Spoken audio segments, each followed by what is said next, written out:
আসসালামু আলাইকুম বিনিয়োগকারী বন্ধুরা, আশা করি আপনারা ভালো আছেন। আজকে আপনাদের সাথে শেয়ার করতেছি আপনাদের সেই ঐতিহাসিক উক্তি যেটা শেখানো হয়েছিল, ভলিউম চেঞ্জেস প্রাইস, প্রাইস বাড়লে ভলিউম বাড়তে হয়, প্রাইস ভলিউমের সাথে বাড়ে, ভলিউম বাড়ার সাথে প্রাইস বাড়ে, ভলিউম না বাড়লে প্রাইস বাড়ে না। তার একটা নেগেটিভ উদাহরণ বা সেটা ওকে না হওয়ার একটা উদাহরণ জিকিউ বল পেন। দেখেন চার্টে, আশা করি বুঝতে পেরেছেন। এরপরে দেখি আমরা এই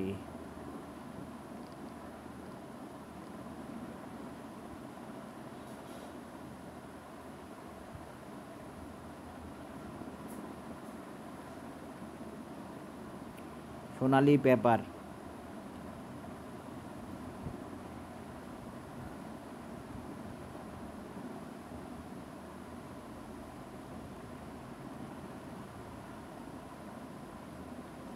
ভলিউমের অবস্থা।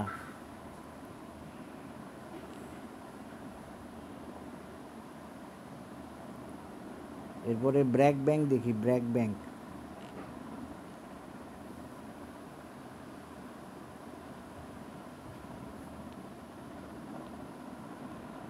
ব্র্যাক ব্যাংক আমি অ্যাভারেজ ভলিউম দিয়ে দেখানোর চেষ্টা করতেছি। এই হলো BRAC bank, volume changes price, price volume না বাড়লে প্রাইস বাড়ে না, তার একটা নেগেটিভ উদাহরণ বা অসত্য উদাহরণ।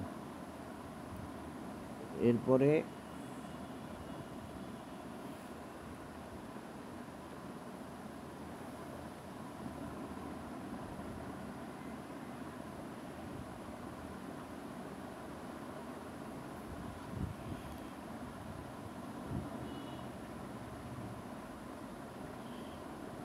সি পার্ল, এটা না, আসেন সি পার্ল যখন বাড়ে,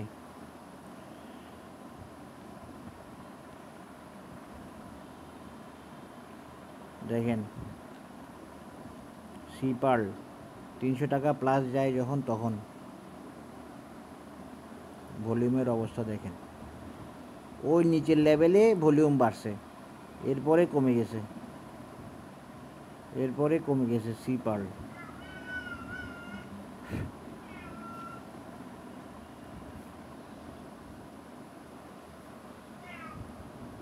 বেক্সিমকো,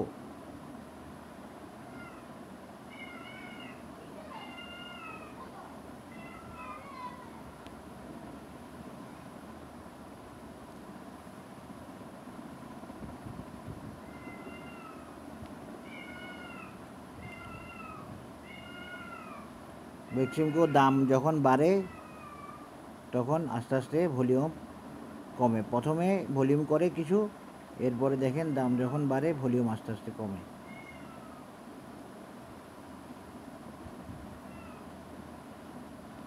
এটা হলো বেক্সিমকো। যারা বলবেন যে কম লো পেড দিয়ে দেখাচ্ছি, এই জন্য হাই পেড দিয়ে দেখালাম। তাহলে বিষয়টা কি? বিষয়টা হলো, আমি যে বিষয়টা শেয়ার করছি আরও দু একটা দেখাতে পারলে ভালো হতো। র্যালি করছে এরকম,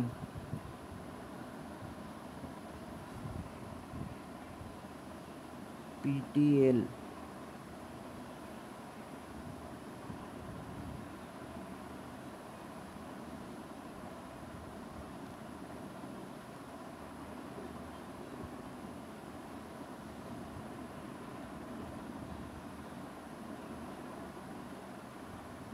ভালো ভলিউম ধরে রাখছে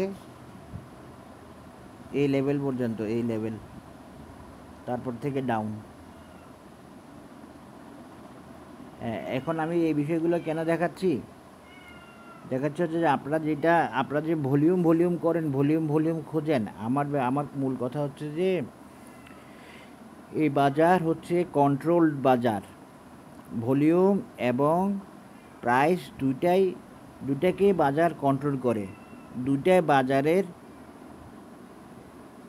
ভেরিয়েবল। প্রাইস যেরকম ইন্ডিপেন্ডেন্ট ভেরিয়েবল, কিন্তু প্রাইস ইন্ডিপেন্ডেন্টলি বাড়তে পারে না। ভলিউমও সেরকম ইন্ডিপেন্ডেন্ট ভেরিয়েবল, কিন্তু ভলিউমও ইন্ডিপেন্ডেন্ট বাড়ায় না বা বাড়তে দেয় না। ভলিউম যেরকম প্রয়োজন হলে চলে টেকনিক্যালি সেরকমই করে। প্রথম দিকে ভলিউমটা হাই করে, তারপর থেকে আর প্রাইস চেঞ্জেস ভলিউমটা আর থাকে না। কেন থাকে না? কারণ প্রয়োজনীয় ম্যাথমেটিক্স ক্যালকুলেশন অনুযায়ী ভলিউম রিলেটেড ইন্ডিকেটরগুলো ওকে হয়, ওকে থাকে, ওকে করে উঠাই, এই জন্য আর বাড়তি ভলিউম হয় না। নাহলে দেখেন এই যে এটা তো এরকম হওয়ার কথা ছিল, এরকম বাড়ার কথা ছিল, পিটিএল এভাবে বাড়তে ধরলে এরকম বাড়ার কথা ছিল, এটা তো এরকম হয়ে গেছে। এখন কে এন কিউ দেখালে আমি এই জন্য কতগুলো হাই পেড অ্যাপ দেখালাম। কে এন কিউটা রানিং আছে, এটা দিয়ে একটু দেখাই।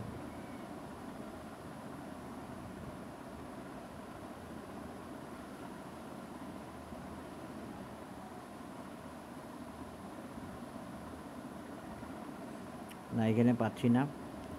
আচ্ছা, কাসেম দিয়ে দেখাই তো। কাসেম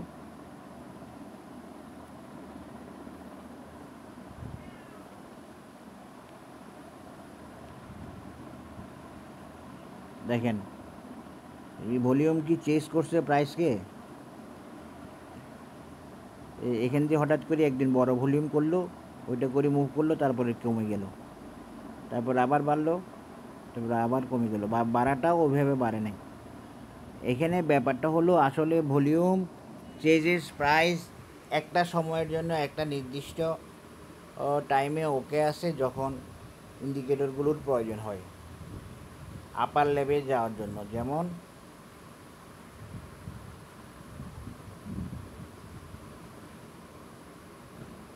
এই যে দেখেন, আপার লেভেলে যাওয়ার জন্য, তারপরে ভলিউম যখন প্রয়োজন সমান, তখন ভলিউমকে অ্যাভারেজে রাখে, এই থেকে অ্যাভারেজে রাখে, এই যে রাখছে, এরপর আপার লেভেলে নিয়ে গেছে, একদিন 2-3 দিন মুভ করে আবার সমান রাখছে। কিন্তু এটা কমাতে, এটা কিন্তু কমে নাই। দেখেন ব্যাপারটা, প্রাইস ভলিউম ট্রেন্ড পিভিডি দিয়ে দেখাচ্ছি, এটা কমাতে এটা কিন্তু কমে নাই। ভলিউম কমছে কিন্তু এটা কিন্তু কমে নাই। এইটাই হচ্ছে হিসাব, এটা হচ্ছে ক্যালকুলেশন। আশা করি বুঝতে পারছেন। সুতরাং ভলিউম চেঞ্জেস প্রাইস বলি, ভলিউম করলে বাজার আগাবে না। ক্রিস্টাল দিয়ে একটু দেখি, ক্রিস্টাল ইন্স্যুরেন্স।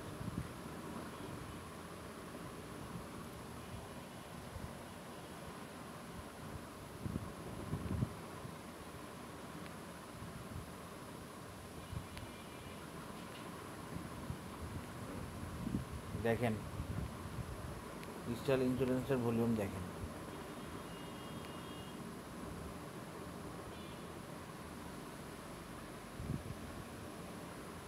একটা বলছে ভলিউম 9 ছিল,